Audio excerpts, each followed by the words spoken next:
Hello everyone, मैं हूं जयेश राजगुर और स्वागत है आप सभी का इस नए इंटरेस्टिंग यूट्यूब वीडियो में। दोस्तों, हम पढ़ रहे हैं business economics 1 for BCom, BAF, BMS, BFM and BBI। दोस्तों, आज के इस वीडियो में हम chapter number 4 elasticity of demand का आखिरी इंपॉर्टेंट कॉन्सेप्ट पढ़ने वाले हैं। दोस्तों, ये है अबाउट रेवेन्यू। जी हां दोस्तों, total revenue, average revenue, marginal revenue और क्या है इनका relation with elasticity of demand, समझेंगे आज के इस वीडियो में। दोस्तों, अगर आप इस चैनल पर नए हैं तो जरूर से सब्सक्राइब कीजिए, बेल आइकन दबाइए, क्योंकि यहां आपको लगातार ऐसे ही इंफॉर्मेटिव वीडियोस मिलते रहेंगे। साथ ही साथ दोस्तों, अगर आप नए हैं तो प्लेलिस्ट सेक्शन में जाइए, वहां आपको FY, BCom, BAF, BMS के लिए बिजनेस इकोनॉमिक्स 1 की यानी फर्स्ट ईयर बिजनेस इकोनॉमिक्स 1 की प्लेलिस्ट मिल जाएगी, जहां से आप चैप्टर वाइज वीडियोस देख करके अपनी पढ़ाई जारी रख सकते हैं। साथ ही साथ दोस्तों, अगर आप दूसरे वीडियोस यानी दूसरे सब्जेक्ट्स के वीडियोस या नोट्स वगैरह चाहते हैं तो हमारे टेलीग्राम चैनल से जुड़ जाइए, नाम है स्काई एजुकेशन ऑफिशियल, और वहां पर आपको अकाउंट्स, मैथ्स के वीडियोस के साथ साथ नोट्स भी मिलते रहेंगे। तो जरूर चैनल पर अपना प्यार बरकरार रखिए। चलिए आज के इस वीडियो को शुरू करते हैं।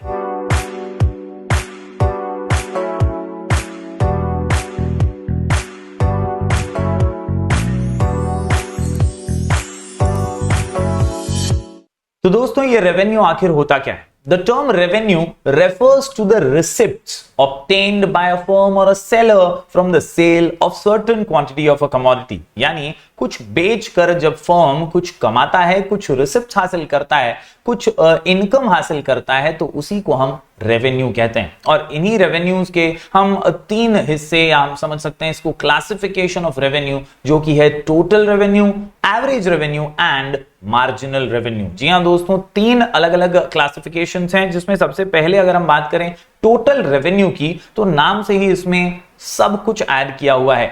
यह है दोस्तों प्राइस इनटू क्वांटिटी का कॉम्बिनेशन। जो भी दाम पे आप बेचने वाले हैं कमोडिटी को और कितनी क्वांटिटी बेचने वाले हैं, इसे आप मल्टीप्लाई कर देंगे तो आपको मिल जाता है total revenue. That is the total collection you have made after selling particular commodity. Total revenue is the total sale proceed. आपने कितना बेचा और कितने में बेचा, ये आप पता लगा लें तो आपको टोटल रेवेन्यू का अंदाजा आ जाएगा। Yes, total revenue is the total sale proceeds obtained by a firm from the sale of a certain quantity of a commodity at a given price। एक पर्टिकुलर दाम पर, एक पर्टिकुलर प्राइस पर आपने कितनी कमोडिटी सेल की है ना दोस्तों, उसी के सेल प्रोसीड से आपको टोटल रेवेन्यू मिल जाता है। Thus total revenue is equal to price per unit multiplied by quantity sold, that is P into Q। तो सिंपल सा फॉर्मूला है, प्राइस इंटू क्वांटिटी कीजिए, आंसर मिल जाएगा टोटल रेवेन्यू का कि आपने कितना बेचा और कितना पाया। यस, इसके अलावा दोस्तों हम बात करें अगर एवरेज रेवेन्यू की, तो यहां पर दोस्तों याद रखिए ये एक एवरेज है और इसीलिए total revenue divide by quantity करेंगे ना तो आपको पर्टिकुलर यूनिट का एवरेज मिल जाएगा। Yes, average revenue is the price of revenue per unit. जी हां दोस्तों, पर यूनिट याद रखिए, एवरेज रेवेन्यू बोले तो per unit revenue of output. It is obtained by dividing the total revenue by the number of units sold. Therefore TR that is total revenue upon the quantity यानी output. उम्मीद करता हूं दोस्तों ये दोनों ही छोटे से कॉन्सेप्ट आपको समझ आ रहे होंगे। टोटल रेवेन्यू यानी सबका टोटल है, प्राइस इनटू क्वांटिटी, और एवरेज रेवेन्यू यानी total revenue divided by quantity. बात करें दोस्तों आगे अगले क्लासिफिकेशन की, तो यह है मार्जिनल रेवेन्यू। और जब वर्ड आता है मार्जिनल तो याद रखिए एडिशनल, एक्स्ट्रा पे एक्स्ट्रा, एडिशनल पे एडिशनल। तो जब भी एक सेट ऑफ यूनिट प्रोड्यूस करते वक्त, कुछ एडिशनल यूनिट बनाते वक्त आपको एडिशनल खर्चा होता है ना, तो आपको कुछ एडिशनल फायदा भी होने वाला है। और उस एक्स्ट्रा यूनिट को बेचकर आपको कितना फायदा हुआ, कितना इनकम हुआ, that will be termed as your marginal revenue. Basically it is the revenue earned by the firm by selling an additional unit. मतलब 100 यूनिट्स बेचकर मुझे 1000 रुपए मिले थे, 101 यूनिट बेचकर मुझे 1100 रुपए मिले, तो वो आखिरी यूनिट से मुझे 100 रुपए मिल रहा है ना, यही है मेरा marginal revenue. Yes, additional unit of its product। In other word, marginal revenue is the addition made to the total revenue by selling one more unit of the good। Algebraically अगर इसका इक्वेशन देखें तो it is the addition to the total revenue. हमारा 1000 रुपए का sales तो हो गया था, वो तो हमारा टोटल रेवेन्यू था ही, लेकिन उस पे हमने एक और यूनिट सेल किया तो हमारा सेल्स या हमारा टोटल रेवेन्यू जो है वो दोस्तों हो गया 1100। And that is why by selling one additional unit of output it is equal to total revenue of n units, मतलब number of units minus total revenue of n-1। तो वो आखिरी वाले का कॉस्ट हमें मिल जाएगा, where n is any number. हमने 10 बेचे हों, उसके बाद 11वां बेचा, तो 10 से जितना मिला था उसमें से 1 को निकाल देंगे तो भैया अपने को 1 का कॉस्ट मिल जाएगा, that will be our marginal revenue. तो उम्मीद करता हूं दोस्तों ये तीनों ही रेवेन्यू कॉन्सेप्ट आप समझ पाए होंगे। आज के इस वीडियो में हम गौर से जानने की कोशिश करेंगे कि इन रेवेन्यूज का इलास्टिसिटी से क्या संबंध है। तो दोस्तों जब बात करते हैं रिलेशनशिप बिटवीन प्राइस इलास्टिसिटी की, तो यहां पर रेवेन्यू के साथ प्राइस इलास्टिसिटी का एक गहरा संबंध है, स्पेसिफिकली टोटल रेवेन्यू। जी हां, price elasticity and total revenue are related. क्यों रिलेटेड, हमने फॉर्मूला में भी देखा, टोटल रेवेन्यू का फॉर्मूला कहता है प्राइस इनटू क्वांटिटी, तो प्राइस तो इसमें है ही, और इसीलिए प्राइस जब एक इंपॉर्टेंट फैक्टर है तो प्राइस इलास्टिसिटी पे टोटल रेवेन्यू का बहुत बड़ा इंपैक्ट है। दोस्तों यहां पर याद रखिए कि if the demand is relatively elastic, यानी ज्यादा डिमांड में बदलाव आता है, then with a decline in price total revenue will increase। यानी जब दाम कम होगा ना तो भैया डिमांड बढ़ेगी और रेवेन्यू भी बढ़ जाएगा। And with a rise in price whereas total revenue decreases, यानी अगर दाम बढ़ जाते हैं तो डिमांड डिक्रीज यानी रेवेन्यू भी डिक्रीज हो जाएगा। ये कब होगा दोस्तों, तो याद रखिए जब डिमांड रिलेटिवली इलास्टिक यानी ग्रेटर देन 1। रिलेटिवली इलास्टिक का मतलब होता है जब डिमांड में प्राइस के बदलाव से ज्यादा बदलाव आता है। तो ये बदलाव जब आ रहा है ना तो याद रखिए टोटल रेवेन्यू इंक्रीज होगा प्राइस के घटने पे और टोटल रेवेन्यू डिक्रीज होगा प्राइस के बढ़ने पे। बात करें अगर दोस्तों दूसरे ऑब्जर्वेशन की, तो अगर डिमांड जो है यूनिटरी इलास्टिक है यानी equal, there is no change, तो ऐसे में याद रखिए प्राइस डिक्लाइन होगा या राइज होगा, तो ऐसे में टोटल रेवेन्यू में ज्यादा बदलाव नहीं आएगा, इट विल रिमेन अनचेंज्ड, यानी it is always the same. याद रखिए यूनिटरी का मतलब ही होता है इक्वल इक्वल इक्वल, तो जितना प्राइस में बदलाव उतना डिमांड में बदलाव, there is no change in total revenue. और इसीलिए दोस्तों यहां पर दूसरे ऑब्जर्वेशन में एकदम क्लियर कट कह दिया है, विद अ डिक्लाइन और rise in price total revenue remains unchanged unchanged unchanged. आखिरी में अगर बात करें तीसरे ऑब्जर्वेशन की, तो यहां पर रिलेशनशिप बहुत ही क्लियर है दैट अगर रिलेटिवली इन इलास्टिक डिमांड है यानी प्राइस के चेंज से डिमांड में थोड़ा कम बदलाव हो रहा है, थोड़ा कम चेंज आ रहा है, then with a decline in price total revenue declines and with rise in price total revenue rises. तो ये एग्जैक्टली ऑपोजिट है पहले ऑब्जर्वेशन से। यहां पर प्राइस कम हो रहा है तो रेवेन्यू भी कम हो जा रहा है, और जब प्राइस बढ़ रहा है तो रेवेन्यू भी इंक्रीज हो जा रहा है। और यही तीन ऑब्जर्वेशंस जो हैं दोस्तों इस टेबल के जरिए भी एक्सप्लेन किए गए हैं। आप देख सकते हैं when it is relatively elastic तो प्राइस फॉल होता है तो रेवेन्यू इंक्रीज होता है, प्राइस राइज होता है तो रेवेन्यू जो है वो डिक्रीज हो जाता है। सिमिलरली रीजन क्या है इसका, तो percentage in change in quantity demand is greater than percentage change in price, यानी रिलेटिवली इलास्टिक है। बात करें दोस्तों यूनिटरी की, तो आखिर में आप यहां पे नीचे यूनिटरी वाला देख सकते हैं जहां पर प्राइस फॉल होता है तो अनचेंज्ड है, राइज होता है तो भी अनचेंज्ड है। और बात करें इन इलास्टिक की, तो आप देख सकते हैं एग्जैक्टली ऑपोजिट है। यहां पर आप देख सकते हैं जब प्राइस फॉल होता है ना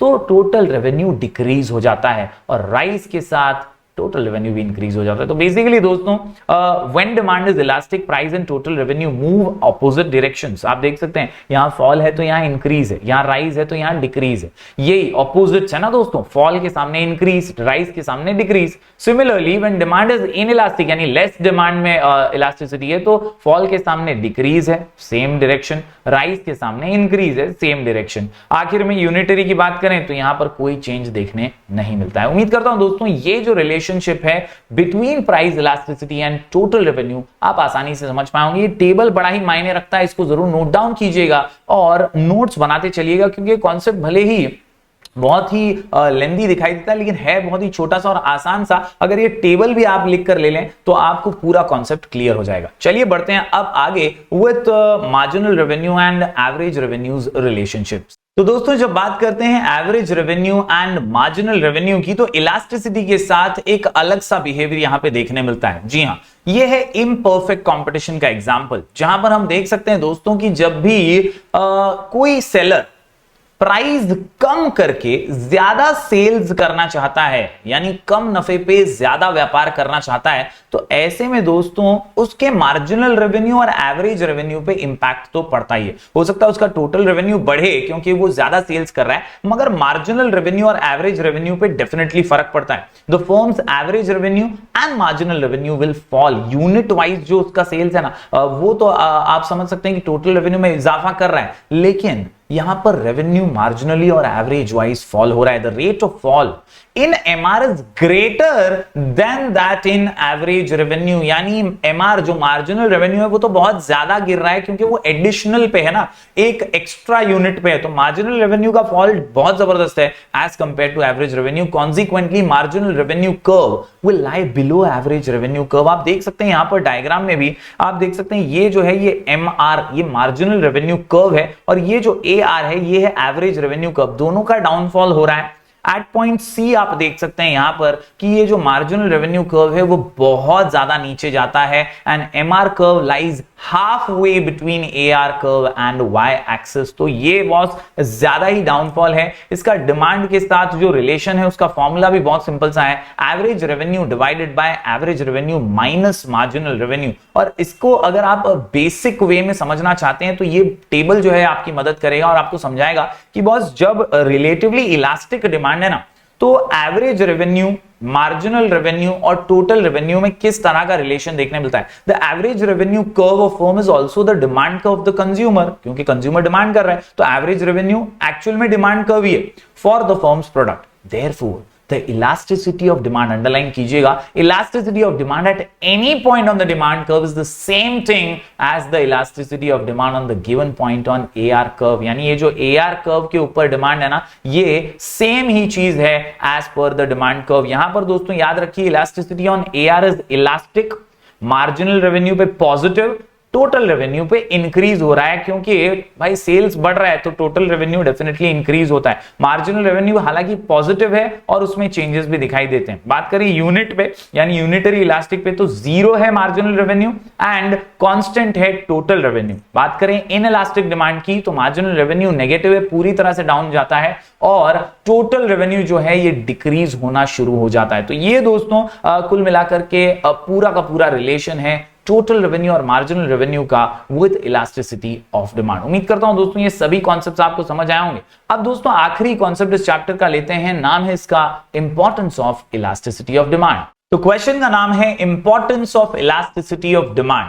क्यों जरूरी है इसकी स्टडी, क्यों जरूरी है इसकी एनालिसिस। इलास्टिसिटी ऑफ डिमांड ये एक बहुत ही इंपॉर्टेंट कॉन्सेप्ट है जो बिजनेस हाउसेस यानी बिजनेस फर्म्स या इकोनॉमिक्स के ओवरऑल पूरे के पूरे कार्यक्रम में बहुत ज्यादा इंपॉर्टेंट रोल प्ले करता है। इलास्टिसिटी ऑफ डिमांड के जरिए बहुत सारे हम डिसीजन ले सकते हैं, साथ ही साथ प्राइस मेकिंग, पॉलिसी मेकिंग, ऐसी चीजों में भी इलास्टिसिटी ऑफ डिमांड का अंडरस्टैंडिंग और नॉलेज बहुत इंपॉर्टेंट रोल प्ले करता है। दोस्तों the concept of elasticity of demand has important applications in economics as well as in business, यानी बिजनेस हाउसेस के लिए, बिजनेस फर्म्स के लिए, इकोनॉमिक्स को समझने के लिए ये कॉन्सेप्ट समझना बहुत अहम है। Thus the importance of elasticity of demand is explained below। यहां पर कुल मिलाकर के 5 पॉइंट का आंसर है और बड़ी ही आसानी से आप ये पॉइंट्स दिमाग में फिट कर सकते हैं। शॉर्ट कोड है foreign bat, foreign bat, foreign bat, जहां फॉरेन यानी फॉरेन ट्रेड पॉलिसी। जी हां दोस्तों, जैसा कि मैंने कहा कि इलास्टिसिटी ऑफ डिमांड एक ऐसा कॉन्सेप्ट है जो आपको अलग अलग इंप्लीकेशंस में या हम कह सकते हैं अलग अलग पॉलिसी मेकिंग में काम आता है। फॉरेन ट्रेड पॉलिसी उन्हीं में से एक है। The knowledge of elasticity of demand is useful in formulating foreign trade policy. Underline कीजिएगा, formulating foreign trade policy. Trade policy measures will have desired effects only if the elasticity of demand for exports and imports is elastic। यानी दोस्तों कैसी policy बनानी है, क्या कदम उठाने हैं, कैसे मेजर्स लेने हैं, ये सब कुछ आप समझ सकते हैं इलास्टिसिटी की स्टडी के जरिए। क्या एक्सपोर्ट करना है, क्या इंपोर्ट करना है, कौन से वस्तु की कितनी डिमांड है मार्केट में, फॉरेन मार्केट में, ये भी आप इलास्टिसिटी की स्टडी के साथ ही समझ पाएंगे। बात करें दोस्तों दूसरे आसान से पॉइंट की तो ये है बिजनेस डिसीजंस, यानी एक बिजनेस हाउस को, एक फर्म को निर्णय लेने में भी इलास्टिसिटी ऑफ डिमांड की नॉलेज बहुत हेल्प करती है। The knowledge of elasticity of demand can help in business decision making. For instance, बहुत ही सिंपल सा एग्जांपल है, if the demand for a commodity is price inelastic, यानी price की वजह से डिमांड पे फर्क नहीं पड़ता है, and increase in price can lead to a rise in total revenue. बहुत पब्लिक खरीदेगी भैया क्योंकि वो तो एकदम ही इंपॉर्टेंट चीज है, नेसेसिटी वाली चीज है, उसका प्राइस बढ़ भी गया तो भी लोग उसको डिमांड करने ही वाले हैं। Thus, price elasticity of demand can be an important guide for setting price. कौन सी चीज का क्या भाव होना चाहिए ये तय करने के लिए भी इलास्टिसिटी का नॉलेज बहुत इंपॉर्टेंट है। Similarly the concept of income elasticity of demand can help the firms in planning for expansion, promotions etcetera. क्योंकि आमदनी, अठन्नी, खर्चा, रुपया, ये तो बहुत प्रॉब्लमैटिक हो सकता है, और अगर आपको इनकम इलास्टिसिटी का नॉलेज है तो आप सही निर्णय ले पाएंगे। बात करें दोस्तों बैट के अंदर ए से, तो ए से है एग्रीकल्चर। दोस्तों एग्रीकल्चरल प्राइजेस भी बहुत अहम होते हैं। इकोनॉमिक्स के अंदर एग्रेरियन कंट्री और हम कह सकते हैं एग्रीकल्चरल सेक्टर का विकास करना है तो एग्रीकल्चरल प्राइजेस सही डिटरमाइन करना बहुत जरूरी है। The knowledge of elasticity of demand can help us understand the fluctuations in agricultural prices, यानी क्यों उतार चढ़ाव आते हैं किसानों के प्रोडक्शन को खरीदने में या बेचने में, क्या प्राइसेस में बदलाव आते हैं और क्यों आते हैं, ये समझने में भी इलास्टिसिटी मदद करता है। For instance an increase in wheat production, गेहूं के प्रोडक्शन में बढ़ोतरी से can lead to substantial fall in wheat prices. हो सकता है कि भैया उसका प्राइस कम हो जाए क्योंकि प्रोडक्शन बहुत है। If the demand for wheat is in elastic, यानी डिमांड बदलता ही नहीं है, सिर्फ प्रोडक्शन बढ़ गया है, तो प्रोडक्शन बढ़ गया है तो भैया प्राइस जो है कम हो गया क्योंकि डिमांड तो पहले से ही था और इन इलास्टिक है। अगर हम बात करें इनकम की तो यहां पर and the income elasticity of demand for wheat is low, तो यहां पर on the other hand under above parameters of fall in wheat production it can lead to substantial rise in wheat prices, यानी अगर production कम कर दिया जाए तो हो सकता है दाम बहुत बढ़ जाए इस पर्टिकुलर कमोडिटी के। तो ये सारे अंदाजे, ये सारे स्पेक्यूलेशंस करने में इलास्टिसिटी का नॉलेज ही बहुत काम आता है। उम्मीद करता हूं दोस्तों फॉरेन बैट के पूरे शॉर्ट कोड के हिसाब से फॉरेन ट्रेड पॉलिसी, बी से बिजनेस डिसीजंस और ए से एग्रीकल्चर, ये तीनों ही इंपॉर्टेंट कॉन्सेप्ट्स आप समझ पाए होंगे। तो दोस्तों आखिरी 2 पॉइंट्स हैं टी से tax policy and trade union. दोस्तों फॉरेन बैट के अंदर ये जो 2 अहम पॉइंट्स हैं, ये कहते हैं कि भैया पॉलिसी मेकिंग में तो इलास्टिसिटी का नॉलेज बहुत अहम है, और जैसा कि हम जानते हैं टैक्स पॉलिसी, तो टैक्सेशन की पॉलिसीज फ्रेम करना बहुत ज्यादा अहम होता है, क्योंकि टैक्सेशन की वजह से कई बार गुड्स के प्राइसेस बढ़ जाते हैं तो कई बार गुड्स के प्राइसेस कम भी हो जाते हैं, और ऐसे में knowledge of elasticity of demand is very helpful to the government in framing tax policies. For instance दोस्तों यहां पर एग्जांपल बहुत ही सरल कर देता है इस एक्सप्लेनेशन को, कि अगर टैक्स इंपोज किया जाता है on goods having inelastic demand, जिनका डिमांड बदलता नहीं है, ऐसे गुड्स पे अगर टैक्स लगाया गया तो they can bring more revenue to the government, क्योंकि यहां पर लोग तो उस प्रोडक्ट को खरीदने वाले हैं, हो सकता है वो नेसेसिटी है, लोगों की जरूरत है और इसीलिए उसको महंगा भी कर दिया, टैक्स भी लगा दिया, तो भी लोग उसको खरीद रहे हैं, तो इससे रेवेन्यू सरकार का बढ़ जाएगा। On the other hand if the taxes are imposed on goods having elastic demand, यानी डिमांड बदलती है ऐसे गुड्स पे अगर टैक्स लगाया, तो दे में not have significant effect on revenue, revenue उतना शायद ना इफेक्ट हो। बात करें दोस्तों आखिरी पॉइंट की, तो ये है टी से ट्रेड यूनियंस। दोस्तों ये जो ट्रेड यूनियंस हैं कहीं ना कहीं बहुत इंपॉर्टेंट रोल प्ले करती हैं वर्कर्स के वेजेस से रिलेटेड। कई आंदोलन, कई स्ट्राइक्स, कई हड़तालें होती हैं जहां पर मांगे पूरी करने के लिए आवाज उठाई जाती है। ऐसे में अगर नॉलेज है इलास्टिसिटी ऑफ डिमांड का तो आप बार्गेन कर सकते हो मालिकों से, एम्प्लॉयर्स से। कई बार एम्प्लॉयर्स को अगर नॉलेज है तो वो भी सही डिस्कशन और इंटरैक्शंस कर सकते हैं वर्कर्स के साथ कि भैया रेवेन्यू कितना है और हम कितनी वेजेस दे सकते हैं। साथ ही साथ म्यूचुअल अंडरस्टैंडिंग से डिसाइड भी कर सकते हैं कि भैया प्राइस प्रोडक्ट का क्या रखेंगे तो आपको इतना पगार दे पाएंगे। The knowledge of elasticity of demand can help the trade unions in wage bargaining. They can ask the employers to pay more wages to the workers by altering prices of their products on the basis of price elasticity of demand. तो इस प्रकार से दोस्तों tax policy बनाने में इसका knowledge काम आता है इलास्टिसिटी का। साथ ही साथ ट्रेड यूनियंस को भी बार्गेनिंग करने के लिए प्राइस इलास्टिसिटी का कॉन्सेप्ट बेहद काम आता है। तो इस प्रकार से उम्मीद करता हूं दोस्तों ये फॉरेन बैट आप समझ पाए होंगे। Foreign trade policy, business decision लेना हो, एग्रीकल्चर के प्राइसेस देखने हो या टैक्सेशन पॉलिसी या ट्रेड यूनियन, इन सभी पॉइंट्स का महत्व है और सभी पॉइंट्स के सही मायने में महत्व है इलास्टिसिटी ऑफ डिमांड के साथ। दोस्तों इलास्टिसिटी ऑफ डिमांड इसीलिए जरूरी है क्योंकि वो पॉलिसी मेकिंग में, बिजनेस डिसीजन में बहुत ज्यादा उपयोगी है। उम्मीद करता हूं दोस्तों आज का वीडियो आपको पसंद आया होगा। अगर यहां तक वीडियो को देखा है तो जरूर से लाइक कीजिएगा। हमने रेवेन्यू कॉन्सेप्ट क्लियर किए, रिलेशनशिप बिटवीन रेवेन्यू जाना विद इलास्टिसिटी ऑफ डिमांड, और साथ ही साथ अंत में हमने importance of elasticity of demand जाना है। 4 चैप्टर हो गए कंप्लीट। उम्मीद करता हूं आप ज्यादा से ज्यादा शेयर करेंगे अपने दोस्तों के साथ और चैनल पर अपना प्यार बरकरार रखेंगे। हम मिलेंगे फिर एक बार कुछ और नए वीडियोस के साथ। तब तक के लिए do like, share and subscribe.